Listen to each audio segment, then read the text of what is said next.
Whispers echo through the palace halls tonight, sharp, cold, and almost unbelievable. A senior royal guard, usually silent as stone, stepped forward with a confession so explosive it shook the walls of Kensington itself. He claims he caught Camilla, not arguing, not scheming, but selling jewelry that once belonged to Princess Diana. Pieces filled with history, grief, and legacy quietly exchanged like trinkets. And when Prince William heard the name Diana tied to betrayal, everything changed. Before we go any deeper into this whirlwind, Diff's stories from inside the royal gates fascinate you as much as they fascinate us. Tap like, subscribe, and share this video with someone who follows royal drama as closely as you do. It helps the channel grow, and it means we can bring you even more unbelievable moments from behind the palace doors. It began on a night that should have been completely ordinary. Kind of quiet, predictable evening. Kensington Palace staff are used 2 soft footfalls on polished floors. Radios whispering in the guard posts, and the faint rustle of winter wind brushing past the old stone walls. Nothing about that night suggested history was about to shift. No storms, no political tension. Just the calm routine of royalty settling into their private worlds. But sometimes the truth doesn't wait for drama. Sometimes it simply appears in one person's courage. And that person was Sergeant Jonathan Hale, a royal guard known for discipline sharper than his ceremonial blade. A man who spent 22 years protecting the palace, never once breaking protocol, never once letting emotion color his duty. His colleagues often joked he was carved from the same marble that framed the palace entrance. Loyal, steady, unbreakable. Until that night was just after 10:30 p.m., when Hal stepped into the briefing room, where 3 officers were preparing for the next shift rotation. His face looked wrong, pale, tense, eyes carrying the weight of something he clearly did not want to say. One of the junior guards later described it perfectly. He looked like someone who had seen a ghost. And the ghost recognized him. Hale cleared his throat, asked the room to listen, delivered a sentence that froze every heartbeat. I witnessed the Queen Consort attempting to sell Princess Diana's jewelry. Privately and without authorization. For a full 5 seconds, the room didn't move, not even a blink. Because this wasn't just a report. This was an accusation that touched the most sensitive, painful part of the monarchy's history. This was Diana, the name no one speaks lightly, the legacy no one dares mishandle. The guard stared at Hale, waiting for him to correct himself, to clarify, to admit he was mistaken. But he doubled down, voice steady as a blade. He had seen her in an off-limits storage corridor, a place known among staff as the Quiet Vault. A narrow, climate-controlled hallway used for transporting delicate items before they're cataloged. Only authorized personnel are allowed there. Even many in uniform never stepped foot inside. But according to Hale, the Queen Consort was not alone. She was speaking with a private antiques dealer, not a royal curator, not a historian, not a palace-approved archivist, a dealer. Someone who should never be near royal artifacts without layers of supervision. And Camilla was holding a velvet pouch. At first, Hale assumed it was a simple oversight. Maybe paperwork would catch up later? Maybe it was just a restoration appointment he hadn't been briefed on. But curiosity, mixed with a faint sense of unease, held him in place for an extra moment. Enough to see the dealer open the pouch. Enough to see the unmistakable sparkle of one specific item. Sapphire ring. Diana's sapphire ring, not the engagement ring William gave to Kate. Another one, a lesser-known but cherished piece gifted to Diana early in her marriage, one that rarely left the palace archives. Hale took a step forward. The dealer snapped the pouch closed. Camilla's face stiffened. And in that frozen instant, Hale realized something wasn't just off. Something was knowingly hidden. Still, he said nothing then. Duty demanded neutrality. But his mind kept circling one question. Why would she be handling Diana's jewelry without official authorization? Why with a private dealer? And why here, in the quiet shadows of the archive corridor? He left the scene trying to convince himself it was a misunderstanding.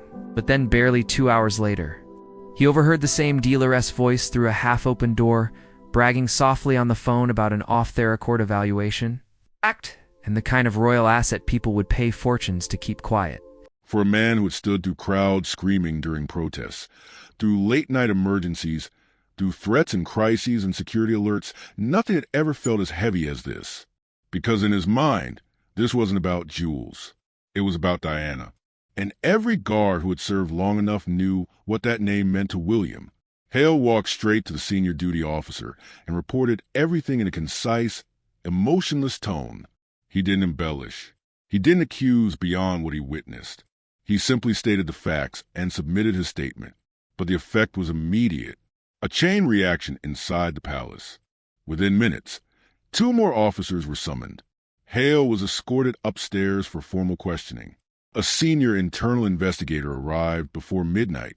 Security logs were pulled. Access cards were tracked. Every camera within 50 meters of the quiet vault was reviewed. And here's where things became truly explosive. Camilla had disabled the camera in that corridor, not by cutting it, not by breaking it, but by issuing a temporary maintenance request 4 hours earlier marked as urgent. The system registered it as official, but the maintenance team knew nothing about it.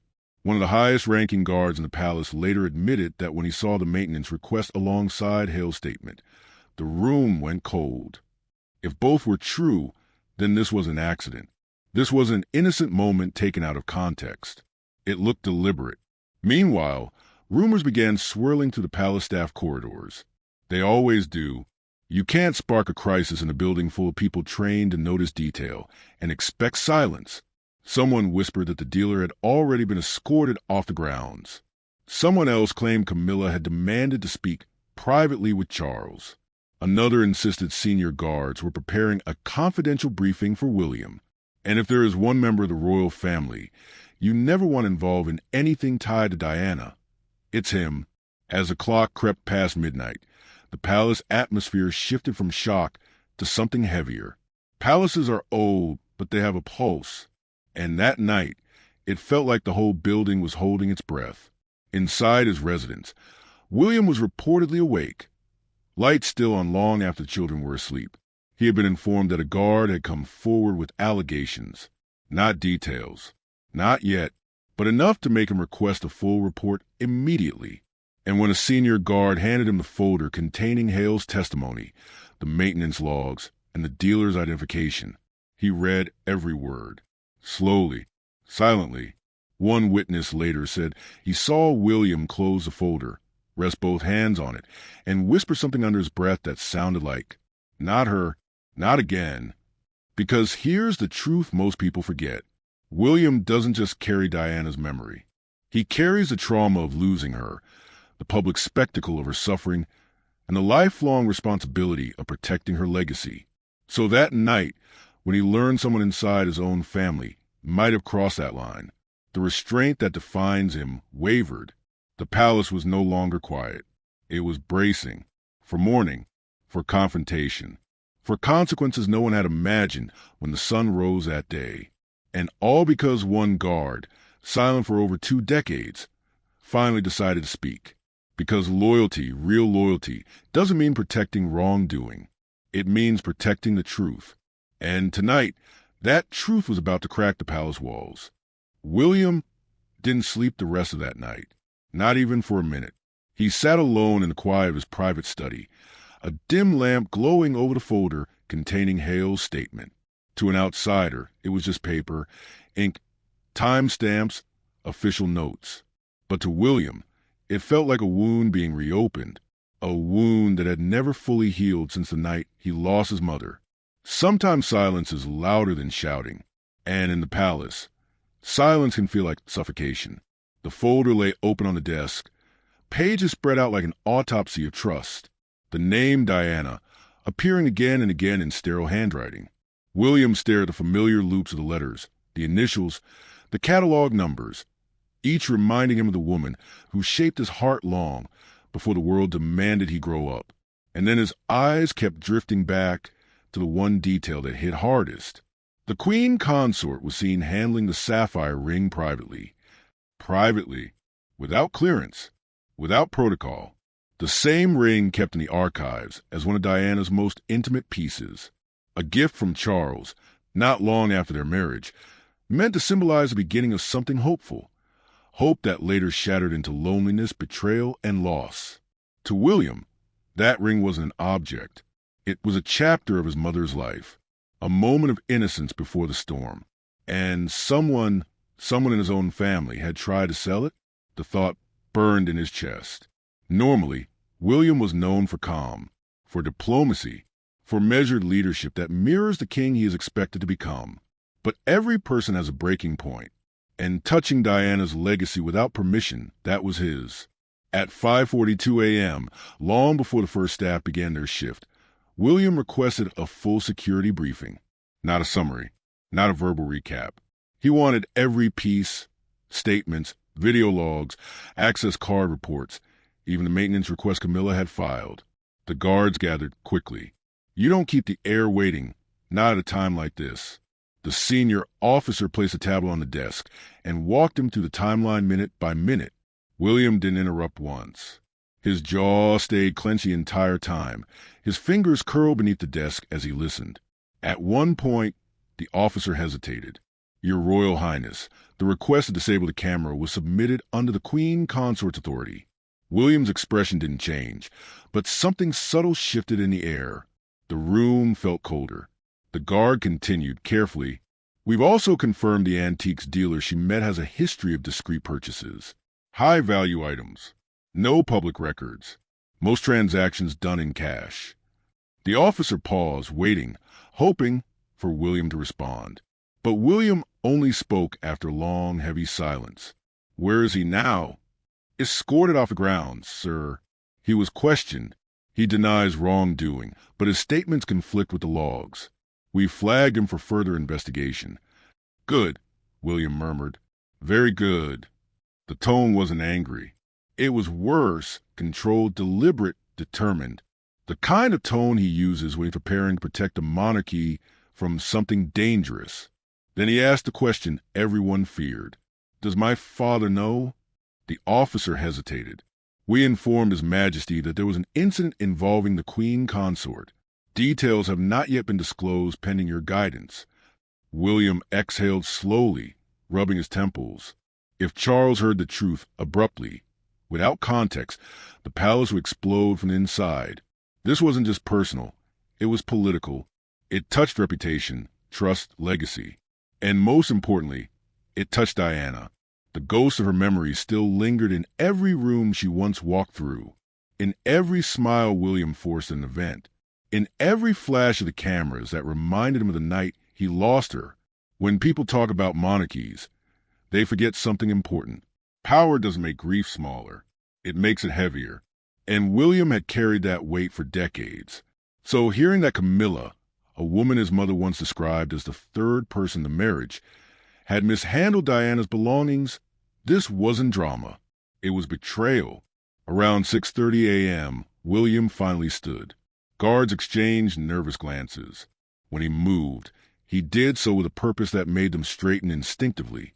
He walked to the window overlooking the palace grounds, watching his staff begin arriving for their shifts. Sir, the senior guard said gently, we understand this is difficult. This isn't difficult, William cut in quietly. Difficult was losing my mother. Difficult was watching her be destroyed in the press. Difficult was trying to explain to my children who she was and why she isn't here.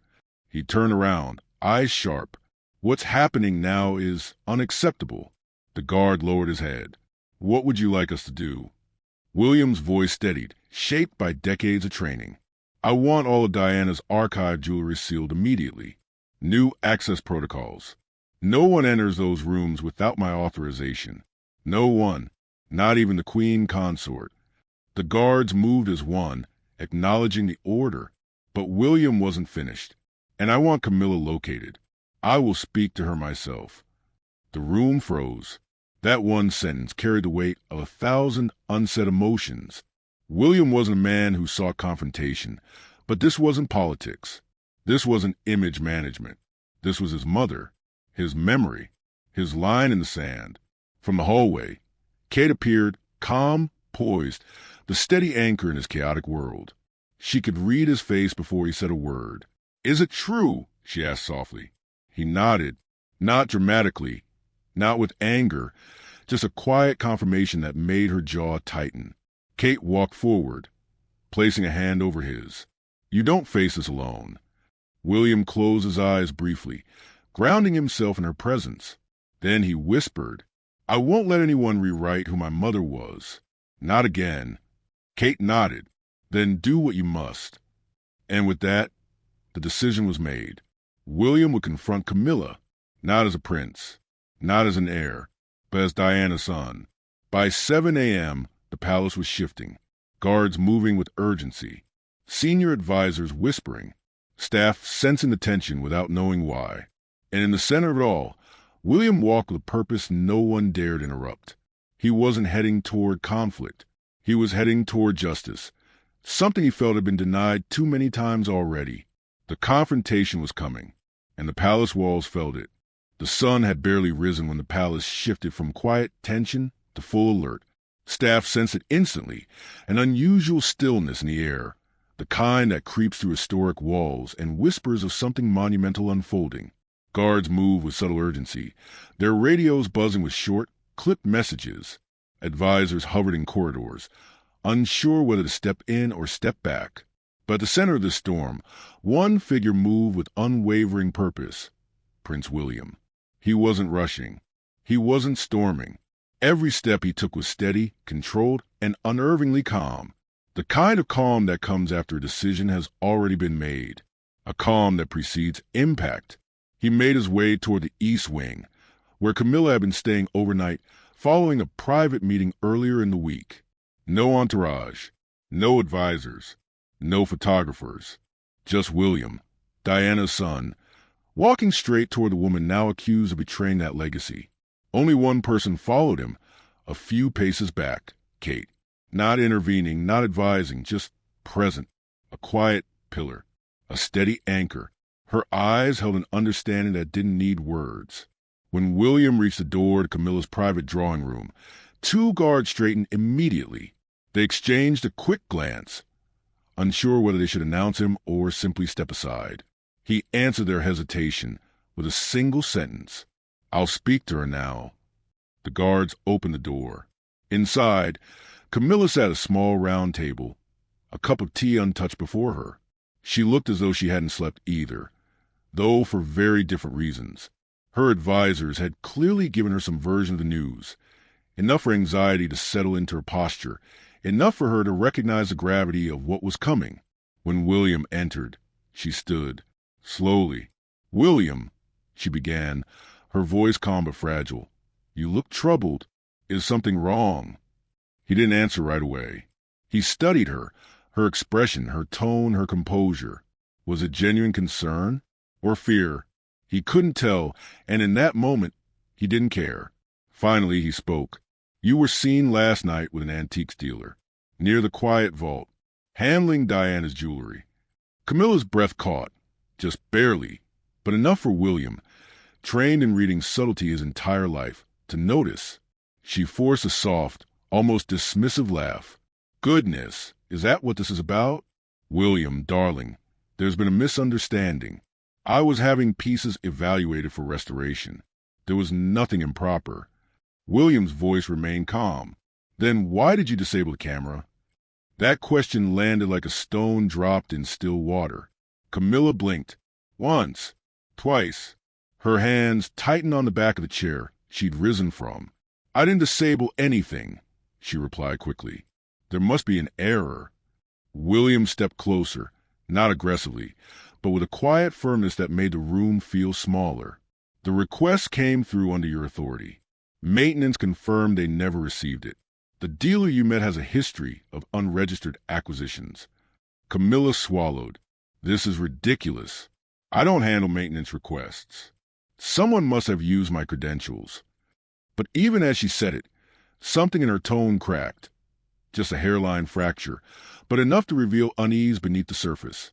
Kate studied her silently, her expression unreadable. William continued, his voice low. "Sergeant Hale saw the ring. One of my mother's. You were holding it, speaking with a dealer. Off the record." Camilla lifted her chin. It was a private appraisal. Nothing more. If I made an error in judgment, I apologize for confusion. The word confusion lit a flame behind William's eyes. Confusion, he repeated softly. You mishandled one of my mother's belongings. Without clearance, without documentation. And you expect me to believe it was just an oversight. Camilla stepped forward, trying to reclaim control. William, you're emotional. I understand. Anything related to Diana is sensitive. Don't, he snapped, not loudly, but with sharpness that silenced the air. Camilla froze. Don't use my mother's name to excuse what happened. And don't speak to me about what I'm emotional about. His voice trembled, not with weakness, but restrained fury. You don't get to decide how I feel about her. You never did. Camilla opened her mouth, then closed it again. Kate stepped slightly closer to William, not to stop him, but to steady the moment. Her presence softened the edges, grounding the rising tension with a silent reassurance. William continued, more control now but no less intense. You handled her jewelry without authorization. That alone violates protocol. But to meet a private dealer in a restricted corridor with cameras conveniently disabled? He paused. Do you understand what that looks like? Camilla didn't respond.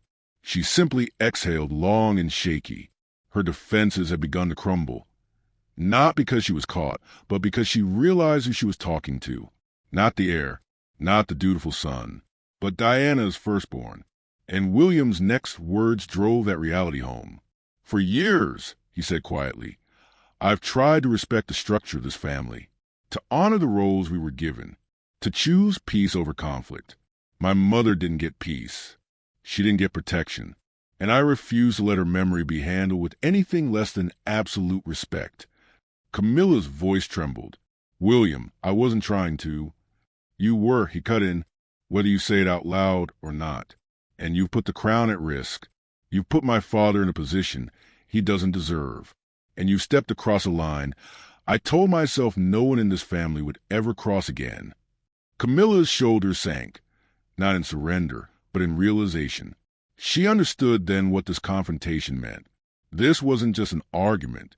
It was a reckoning. William turned slightly, as if to end the conversation.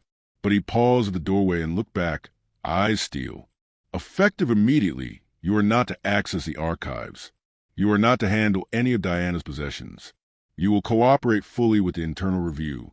And until this is resolved, his jaw tightened, you will not participate in any public engagements. Camilla inhaled sharply. You can't decide that. I can, he said. And I am. It wasn't a threat. It was a decision already implemented. Kate stepped beside him, offering a small, steadying nod. Camilla sank into the nearest chair, trembling, whether from fear, anger, or disbelief, no one could tell. William exited the room without another word. Kate followed. The corridor outside was silent, lined with guards who straightened instantly. William didn't acknowledge them, but they could feel it. Something irreversible had just happened behind that door. A fracture inside the royal family. A shift in power. A line drawn by the future king. And as William and Kate walked away, the palace felt different. Not shaken, but changed. The confrontation was over. The consequences were just beginning. The palace woke to a whisper before it became a storm.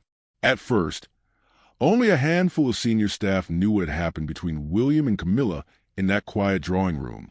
But secrets, especially royal ones, don't stay small for long. They spread through corridors like a rumor caught in a draft. Quiet, fast, and unstoppable. By 8:15 a.m., the king's private secretary had received a sealed report. By 8:22, two senior advisors were urgently reviewing protocol violations. By 8:40, the media office was placed on standby without explanation. And by 9 a.m., King Charles was awake.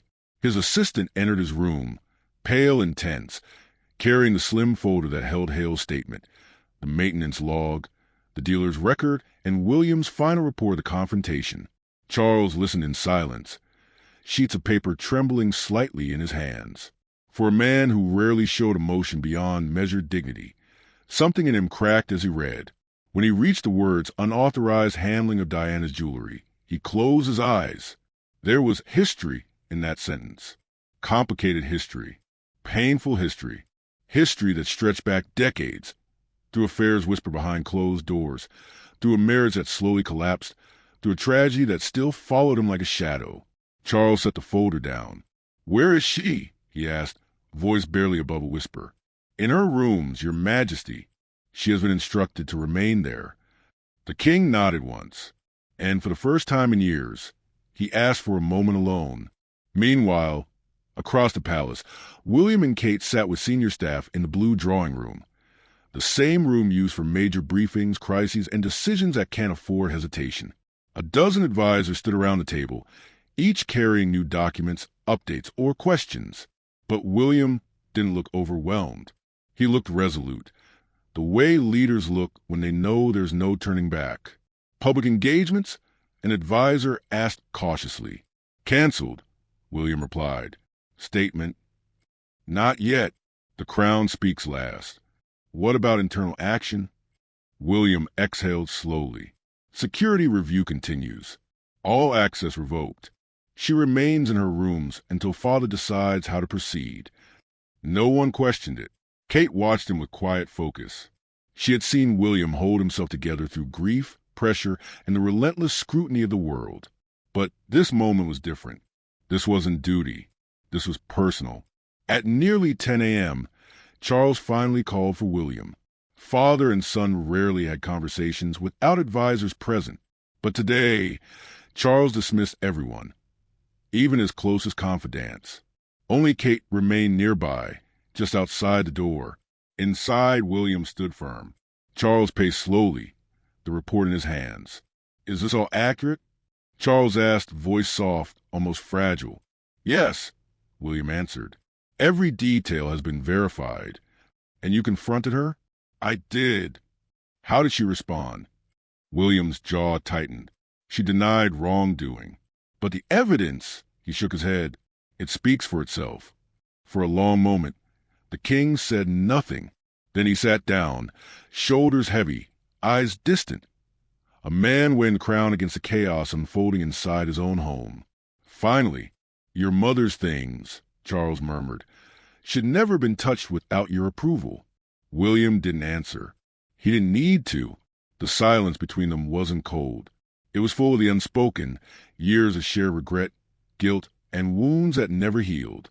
Two men bound not just by duty, but by the memory of the woman who changed both their lives forever.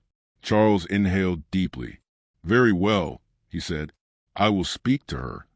But the conversation that followed wasn't private for long. Sources would later describe the king's tone as controlled but devastating. Camilla tried to explain herself. Misunderstanding, restoration, appraisal. But Charles cut through the excuses with a calmness sharper than anger. "You should have told me," he said quietly. "You should not have touched her things. Not without permission. Not like this." Camilla tried to defend herself, but the king raised a hand. "You have placed me in an impossible position. And worse, you have crossed a boundary that cannot be crossed." The room fell silent. Then Charles said the words that would define the rest of the day. "Until further notice, you will not remain in the palace." Camilla blinked. "You're sending me away?" "For now," the king replied. "It is what must be done." And just like that, the banishment began. Not permanent, not cruel, but necessary to protect the monarchy, to protect Diana's legacy, and to repair a fracture inside the family that had reached its breaking point. Guards were discreet. Advisors were silent. Camilla gathered a small bag and left through a side entrance, avoiding cameras, avoiding staff, avoiding the public she had fought so long to control. Only one guard, Sergeant Hale, saw her pass by. She did not look at him, but he stood a little taller, because the truth, however painful, had been heard.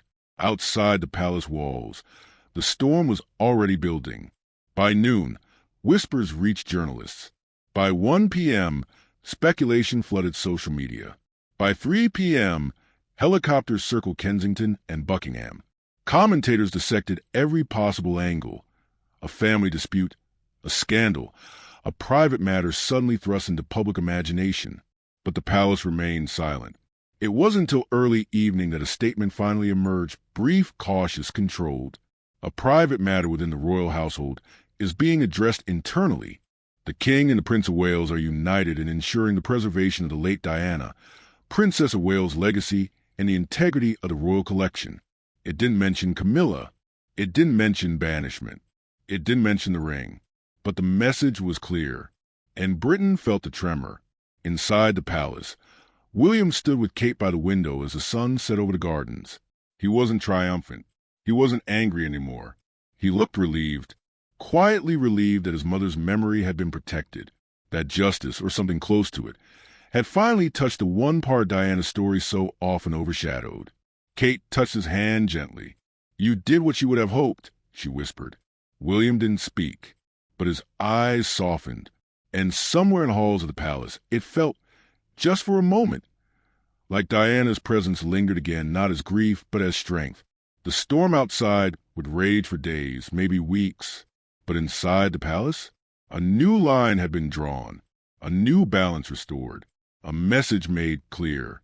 Some things, some legacies, are sacred, and if anyone dares to cross that line again, they'll face not just a monarchy, but the son who still carries Diana's heart.